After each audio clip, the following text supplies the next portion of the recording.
Halo teman bincang, kembali lagi bersama saya Rafif di Bincang Academy, persembahan BDTC Academy. Bincang santai, bahas pajak, bisa Bapak.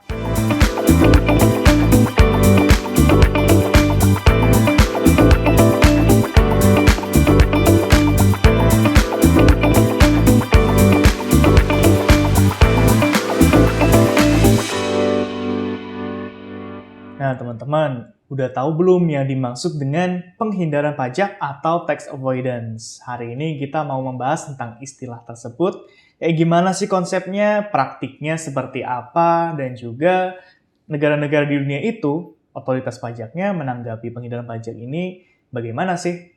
Nah, untuk membahas topik tersebut, kita telah menghadirkan Irsyad Hadi Prasetyo. Nah, kita akan bahas bersama nih tentang penghindaran pajak bersama Irsyad. Mungkin langsung aja ya, Chat. Kita langsung ke topiknya. Jadi, yang sebenarnya yang dimaksud dengan penghindaran pajak atau tax avoidance itu apa sih? Mungkin bisa diceritain dulu gitu, bisa biar teman-teman bisa paham semua nih. Oke, Viv. Nah, memang di awal tahun 2023 ini kita perlu mengetahui nih apa yang dimaksud dengan penghindaran pajak. Nah, sebelum kita membahas lebih dalam, perlu nih kita dibekali dengan pemahaman dasar terkait apa itu penghindaran pajak. Nah, bahwa cara-cara penghindaran pajak oleh wajib pajak ini, khususnya perusahaan multinasional ini, merupakan konsekuensi logis nih, Viv, atas pengaruh globalisasi pada dunia usaha yang juga diikuti oleh perkembangan teknologi. Apalagi nih, Viv, dengan adanya perkembangan pesat di bidang digital, kemudian ini semakin memacu perusahaan untuk mengembangkan berbagai metode transaksi lintas batas negaranya yang makin kompleks. Nah, di sisi lain, khususnya pajaknya, kita ketahui bersama nih, bahwa kedaulatan paling tinggi untuk mengatur pemajakan itu ada di masing-masing negara atau yurisdiksi, yang mana di masing-masing negara atau yurisdiksi tersebut itu memiliki sistem pajaknya masing-masing begitu ya, yang seringkali berbeda perlakuannya sesuai peraturan domestik yang berlaku. Nah, interaksi atas dua hal tersebutlah, yaitu transaksi lintas batas antar negara atau yurisdiksi dan juga perbedaan sistem pajak di antar negara yurisdiksi, inilah yang kemudian memunculkan celah bagi perusahaan multinasional untuk memanfaatkan kelemahan atau ketentuan pajak antar negara atau yang biasa disebut dengan loophole. Nah, loophole inilah yang menjadi pintu utama untuk wajib pajak perusahaan multinasional melakukan penghindaran pajak. Nah, namun kita perlu juga nih memahami latar belakang dilakukannya praktik penghindaran pajak dari sudut pandang ekonomi sendiri gitu ya, yang mana praktik penghindaran pajak ini terdiri atas 3 elemen dasar gitu. Yang pertama itu adanya suatu manfaat yang mana berupa penghematan dan atau penangguhan pajak. Nah, selain wajib pajak bisa menghemat beban pajaknya, nantinya tuh beban pajak ini bisa dibayarnya nanti, Viv, gitu, ditangguhkan. Sehingga secara cash flow dananya itu bisa diputar terlebih dahulu oleh wajib pajak untuk kebutuhan lain. Misalkan untuk ekspansi usaha begitu.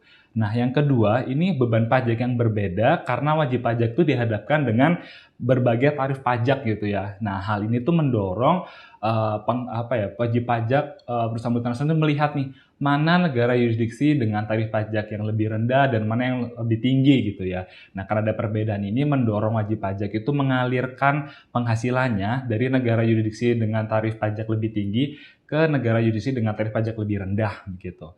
Dan yang ketiga itu adanya perbedaan perlakuan pajak atas sumber penghasilan yang satu dengan lainnya. Misal nih, Viv, dari negara yurisdiksi sumber atas suatu biaya itu dianggap sebagai biaya pengurang gitu ya. Nah, namun di sisi negara lawan transaksi itu tidak dianggap sebagai objek penghasilan gitu, yang mana ini tuh malah tidak dikenakan pajak di dua negara begitu. Oke, tadi kita sudah membahas banyak hal, itu jelas banget ya. Udah tahu nih maksudnya penghindaran pajak tuh kayak gimana, terus juga motivasinya, penyebabnya gitu ya. Jadi memang yang namanya globalisasi, digitalisasi itu mendorong adanya transaksi lintas batas, dan karena adanya transaksi lintas batas, karena masing-masing otoritas pajak itu punya aturan domestik yang beda-beda, akhirnya tercipta loophole yang dieksploitasi gitu, secara basicnya ya, Cak. Betul. Nah, terus tadi juga ada beberapa hal yang memotivasi, entah itu penghematan dalam artian penangguhan pembayaran pajak, kemudian ada perbedaan tarif tadi, dan juga yang terakhir tadi apa, Cat?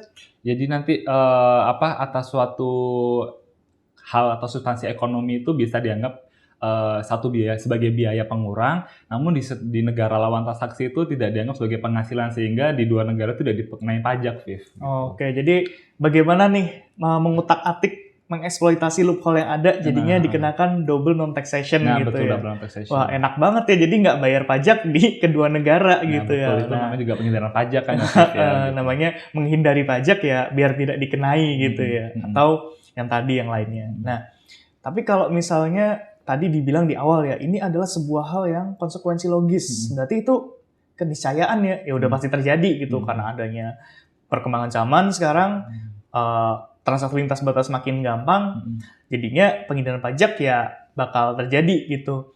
Tapi sebenarnya penghindaran pajak itu adalah hal yang melanggar hukum atau ilegal nggak sih, Chat? Sebenarnya itu hal yang nggak boleh atau sebenarnya ya lumrah aja gitu? Nah, Viv, ini perlu kita catat atau perlu kita highlight ya, Viv ya. Meskipun demikian tuh tidak serta-merta penghindaran pajak ini bersifat ilegal atau melanggar hukum gitu ya. Karena kalau yang ilegal itu namanya pengelakan pajak gitu ya, yang mana bahasa Inggrisnya tax evasion. Nah, kalau tax evasion tuh misalkan wajib pajak itu tidak melaporkan seluruhnya atau sebagian penghasilan dengan benar atau bahkan memperbesar biaya secara fiktif, yang mana ini memang melanggar ketentuan hukum gitu ya. Namun kalau misalkan penghindaran pajak ini secara hukum tidak diatur atau bahkan dia tuh mengatur namun melihat celah untuk menghemat atau menangguhkan pajaknya itu sih, Viv. Jadi tadi aku bilang bahwa ada penghindaran pajak yang diperkenankan dan juga tidak diperkenankan. Nah, ini mau aku jelasin nih, Viv, bahwa tergantung sistem pajak di masing-masing negara atau yurisdiksi itu penghindaran pajak ini bisa diperkenankan atau tidak diperkenankan gitu ya. Kalau diperkenankan namanya acceptable tax avoidance. Kalau sedangkan nggak diperkenankan itu bisa dikenal dengan unacceptable tax avoidance gitu sih, Viv. Nah, oke, jadi kita ngomongin tentang tax avoidance di sini ya, penghindaran pajak. Betul. Kalau yang jelas-jelas nggak boleh itu tadi disebut tax evasion atau pengelakan pajak gitu ya. Nah, kalau misalnya penghindaran pajak itu depends. Betul. Apakah termasuk ke aggressive tax planning atau defensif nih? Nah, kalau defensif nggak apa-apa gitu ya. Iya, jadi kalau defensive tax planning itu secara ketentuan domestik di kedua negara gitu ya, di negara sumber dan negara domisili itu memang diperkenankan, Viv, gitu. Namanya itu defensive tax planning. Namun ketika tax avoidance ini memang jelas-jelas tidak diperkenankan karena diatur secara eksplisit di peraturan domestiknya, namun tetap dilakukan, ini yang namanya aggressive tax planning. Nah, ini yang seringkali diperangi oleh banyak negara karena tadi menggerus basis pajaknya.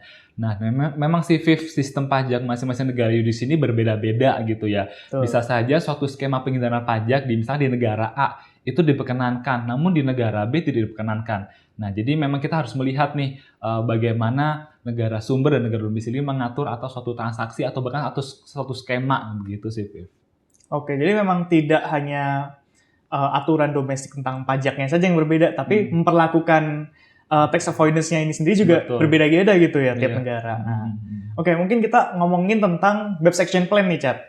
Mungkin buat teman-teman bincang yang belum tahu ya, jadi kemarin beberapa tahun yang lalu itu negara-negara OECD ya, negara anggota OECD itu mereka merapatkan gitu ya, bagaimana sih cara mencari solusi atas maraknya praktik-praktik penghindaran pajak gitu. Nah, akhirnya mereka timbullah suatu hasil yang isinya itu bagaimana strategi untuk menghindari yang adanya penggerusan basis pajak dan juga pengalihan keuntungan. Nah, ini disebutnya dengan BEPS Action Plan atau Base Erosion and Profit Shifting Action Plan gitu ya. Itu ada banyak banget ya, Chat. Betul. Nah, mungkin yang mau saya tanyain di sini adalah gimana sih perusahaan multinasional itu sebagai wajib pajak di sini itu menanggapi adanya BEPS Action Plan ini, Chat?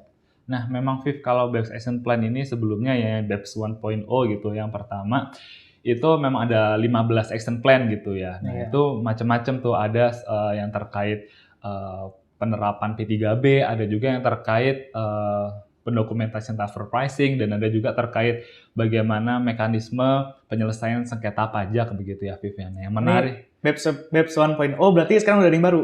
Ada BEPS 2.0 gitu ya, yaitu proposal pemajakan dari OECD atas digitalisasi ekonomi dan juga terkait global minimum tax gitu ya. Namun ini ranahnya masih didiskusi di OECD Oh iya. gitu ya. Jadi memang panduannya atau pedomannya belum keluar. Namun di beberapa tahun ke depan ini ditargetkan dapat diputuskan gitu ya. Sehingga nanti kemudian diimplementasikan di masing-masing negara yurisdiksi gitu ya, Viv ya. Nah, Oke, berarti sekarang masih dalam tahap menunggu gitu ya untuk kita BEPS menunggu 2.0. betul Oke, kembali ke BEPS 1.0 tadi ya. Oh, oke. Nah, terkait BEPS Action Plan itu yang menarik di BEPS Action Plan nomor 13 itu terkait dokumentasi transfer pricing. Itu kan ada tuh Viv laporan per negara. Nah, laporan per negara ini memang seperti helikopter view bagaimana otoritas pajak ini melihat terkait alokasi fungsi dan juga alokasi penghasilan dari suatu grup usaha gitu ya. Jadi grup usaha besar ini di laporan per negara itu bisa kita lihat, Viv, di mana fungsi dilakukan dan alokasi penghasilannya bagaimana.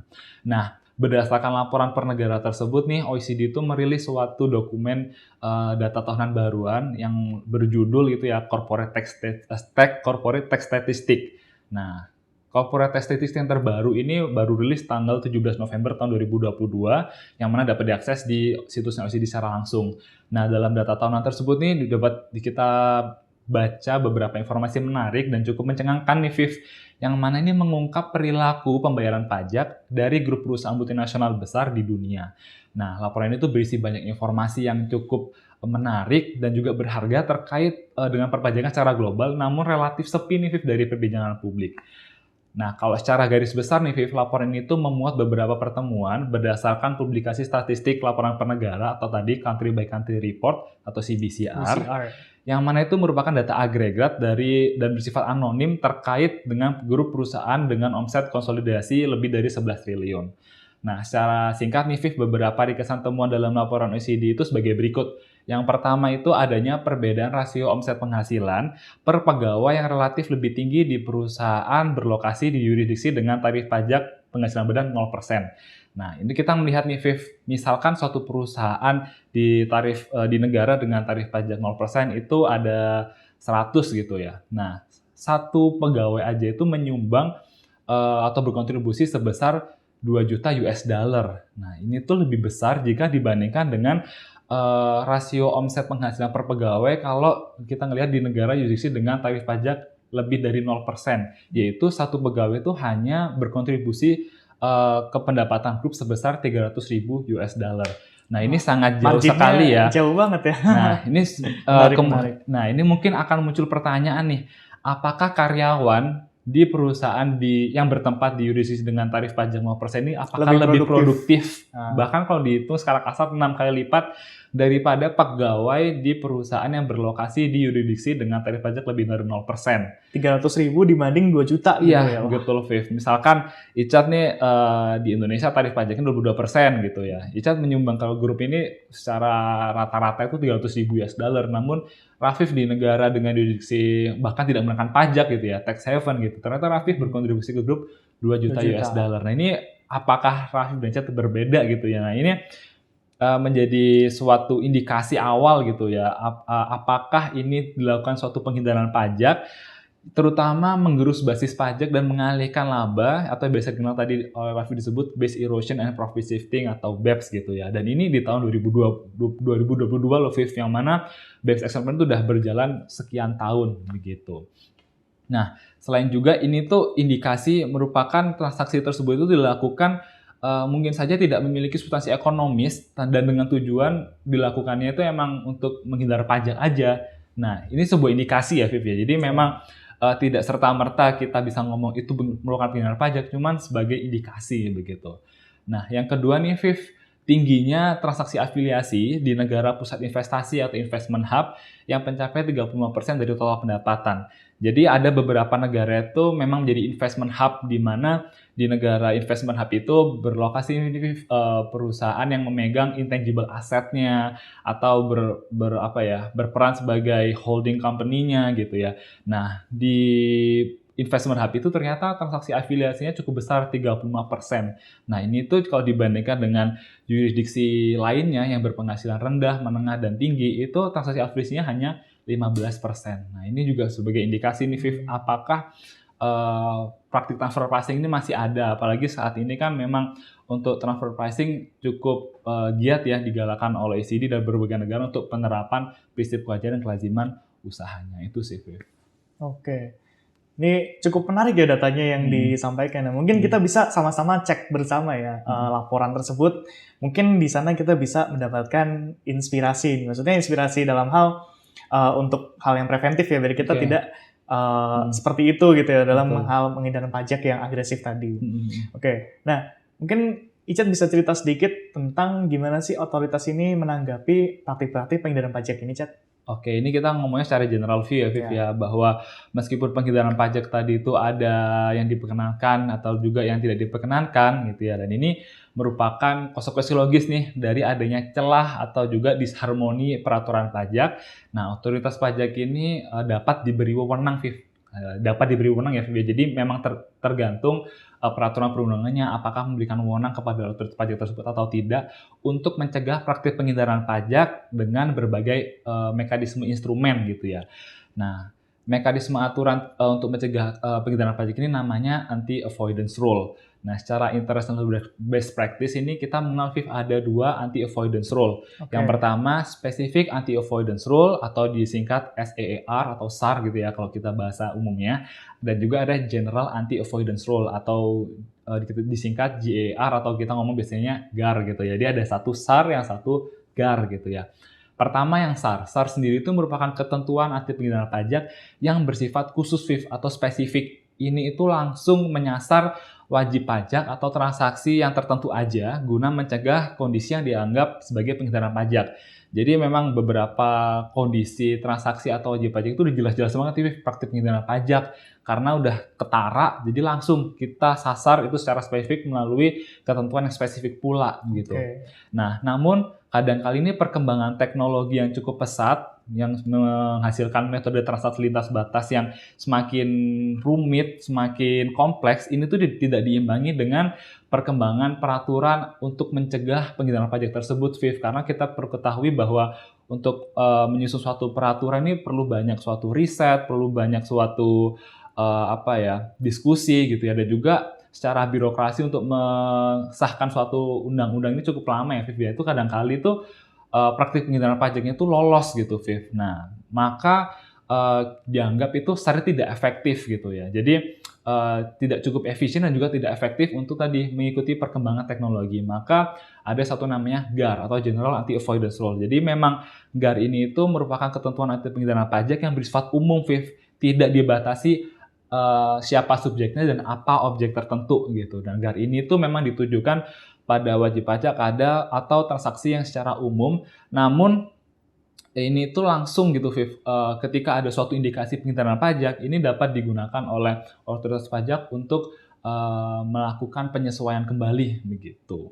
Ini kalau SAR itu berarti memang untuk transaksi-transaksi tertentu yang ini kira-kira ciri-cirinya tuh khas gitu ya. Betul, ini betul. Kayaknya mau penghindaran pajak nih, makanya langsung ditindak gitu ya. Betul, jadi memang di peraturannya langsung untuk transaksi ini merupakan suatu penghindaran pajak, langsung dibentuk suatu ketentuan memerangi penghindaran pajak melalui transaksi tersebut gitu. Oke. Kalau di Indonesia itu contohnya apa gitu, Chat? Banyak sih, Viv. Jadi kalau di Indonesia nih kalau kita melihat ke belakang ya, instrumen Specific Anti-Avoidance Rule atau SAR ini itu udah berlaku sejak awal, bahkan ketika Undang-Undang Pajak Penghasilan ini terbitkan, Viv, di tahun 1983 itu sudah ada gitu ya.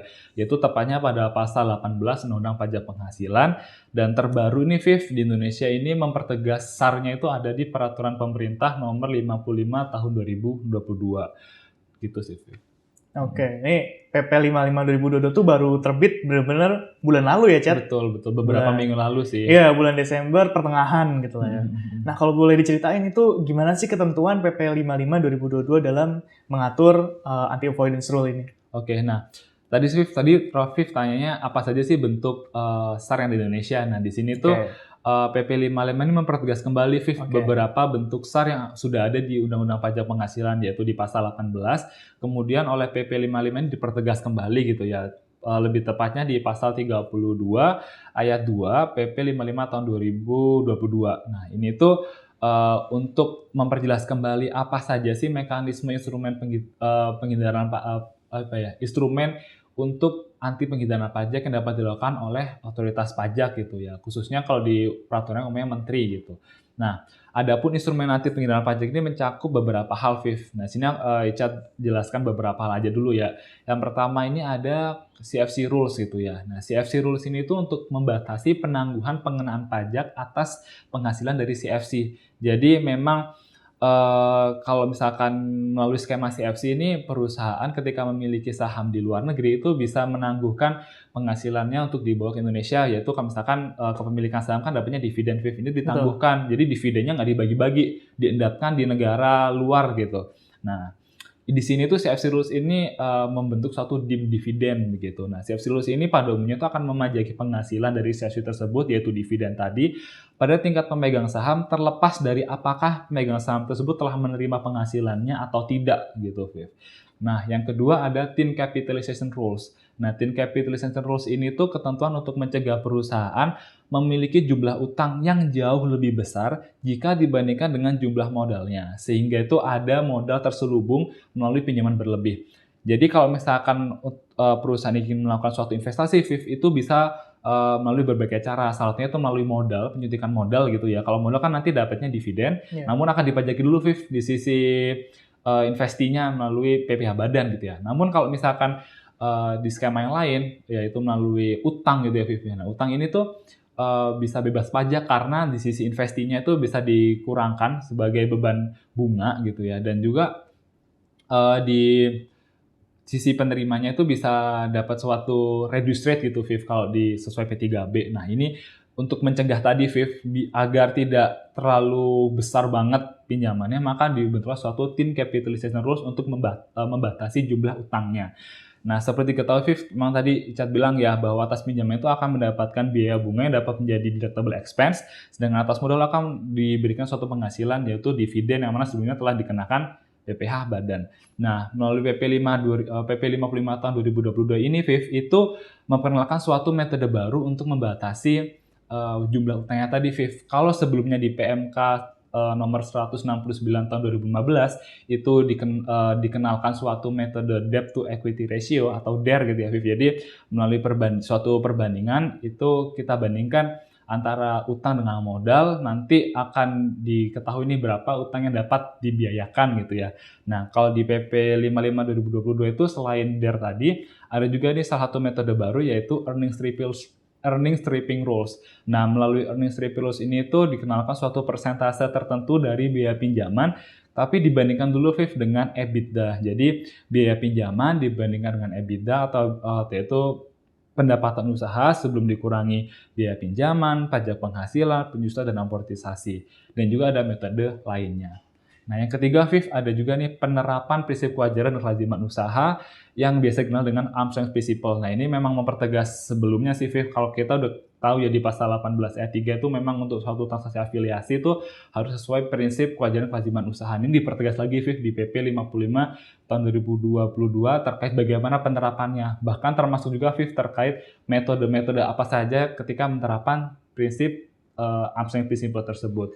Nah, ini tadi ya, Viv, ya, berkaitan dengan transfer pricing dan juga bagaimana TP-Doc-nya begitu, Viv. Nah, juga meskipun di PP 55 tidak diatur ya, Viv, ya, bagaimana TP-Doc-nya, cuma ALP ini pun akan berkaitan dengan bagaimana wajib pajak melakukan dokumentasi transfer pricing-nya. Nanti penggunaannya ke sana gitu ya. Betul sih, Viv.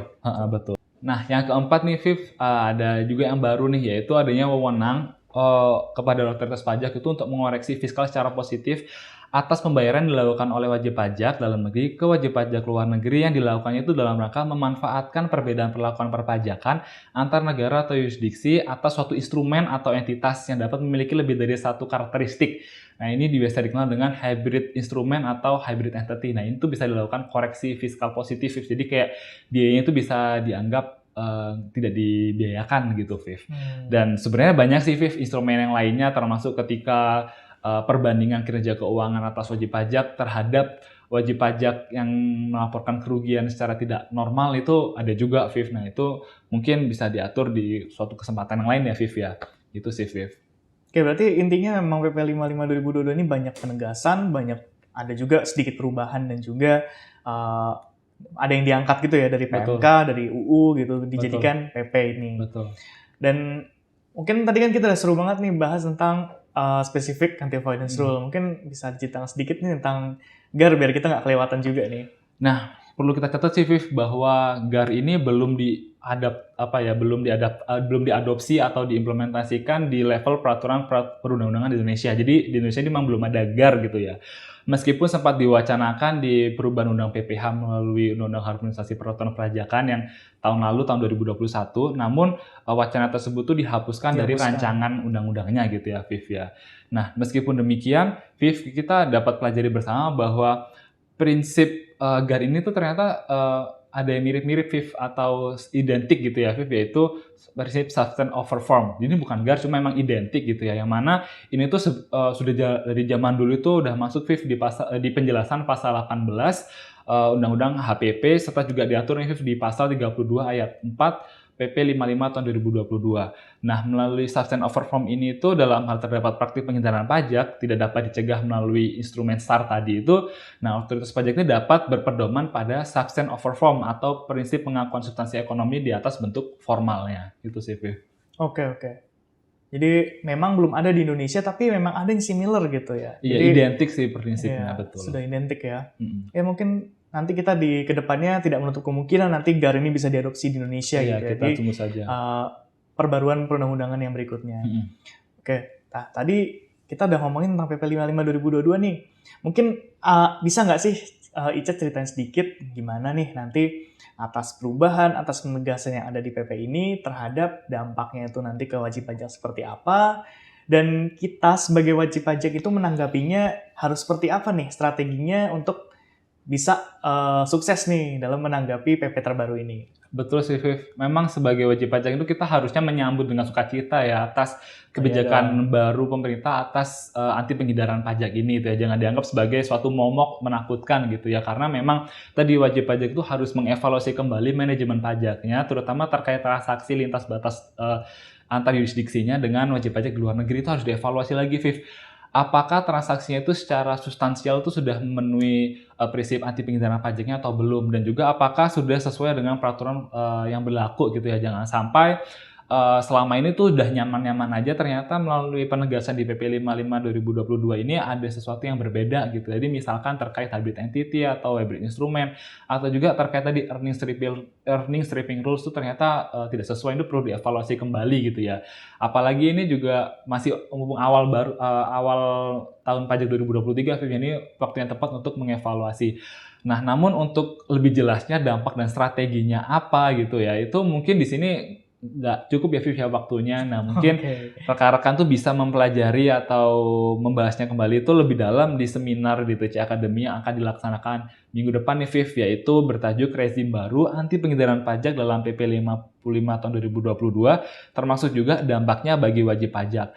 Nah, nantinya tuh seminar ini yang dilaksanakan pada Rabu tanggal 18 Januari 2023 ini akan dibawakan oleh Mas Romi Irawan dan juga Mas Bawono Kristiaji, yang mana beliau ini merupakan pakar di perpajakan internasional dan juga transfer pricing, Viv. Ini memang sesuai pakarnya ya, Viv, ya. Kita belajar bersama terkait bagaimana sih rezim anti penghindaran pajak baru ini berdampak bagi wajib pajak dan apa strateginya. Itu sih, Viv. Oke, ini topiknya keren banget sih. Saya jadi makin penasaran nih. Iya, dan Viv, juga makin tertarik sama, wah ternyata narasumbernya keren-keren juga ya. Iya. Partner-partner yang memang udah expert dari bidangnya masing-masing gitu. Tentunya, Viv. Oke, nah mungkin sebagai penutup ada closing statement dari Icat. Oke, terima kasih, Viv. Jadi bagi rekan bincang sekalian, jangan takut ya meskipun ada suatu rezim baru anti penghindaran pajak melalui PP 55 tahun 2022. Karena seperti tujuan utamanya ini tuh untuk menghindari suatunya praktik penghindaran pajak. Nah, oleh karena itu wajib pajak perlu nih melihat apa saja sih praktik-praktik penghindaran pajak yang diatur dalam peraturan domestik Indonesia. Nah, itu kita evaluasi apakah sudah sesuai dengan transaksi yang kita lakukan dengan wajib pajak di luar negeri gitu ya. Jangan sampai kita tidak mengupdate malah terjadi suatu praktik penghindaran pajak begitu. Nah, memang tadi disebut bahwa praktik penghindaran pajak ini ada diperkenankan juga tidak diperkenankan. Namun alangkah baiknya bila wajib pajak tadi menyesuaikan transaksinya dengan peraturan yang berlaku untuk menghindari resiko pajak yang ada. Gitu sih, Viv. Keren-keren. Terima kasih banyak Icat atas insight-insightnya. Semoga teman-teman bincang semua yang di sini menjadi wajib pajak bisa memanajemen pajak dengan lebih bijak gitu ya.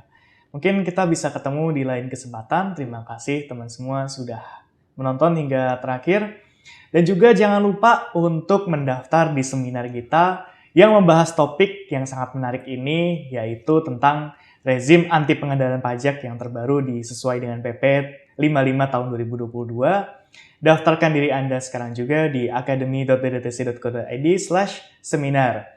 Dan juga bagi teman-teman yang belum bisa hadir secara offline ya di kantor DDTC ini, di Menara DDTC, nggak apa-apa, kita juga punya beberapa acara yang diadakan secara online ya. Kita ada webinar PP 49 tahun 2022 yang membahas tentang fasilitas PPN yang ada di PP tersebut, yaitu PPN dibebaskan dan tidak dipungut. Seperti apa sih perubahannya dan seperti apa penegasan yang ada di PP tersebut. Dan gimana nanti dampaknya yang akan dirasakan oleh wajib pajak sehingga kita bisa mempersiapkan diri. Dan juga kita ada pembahasan yang tidak kalah menarik, yaitu PP 50 tahun 2022 yang akan diselenggarakan secara online juga. Masing-masing akan diisi oleh narasumber yang keren banget.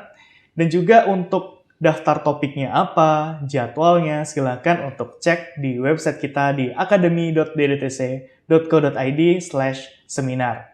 Daftarkan diri Anda sekarang juga, dan sampai ketemu di kesempatan berikutnya. Bincang santai, bahas pajak, bisa Bapak.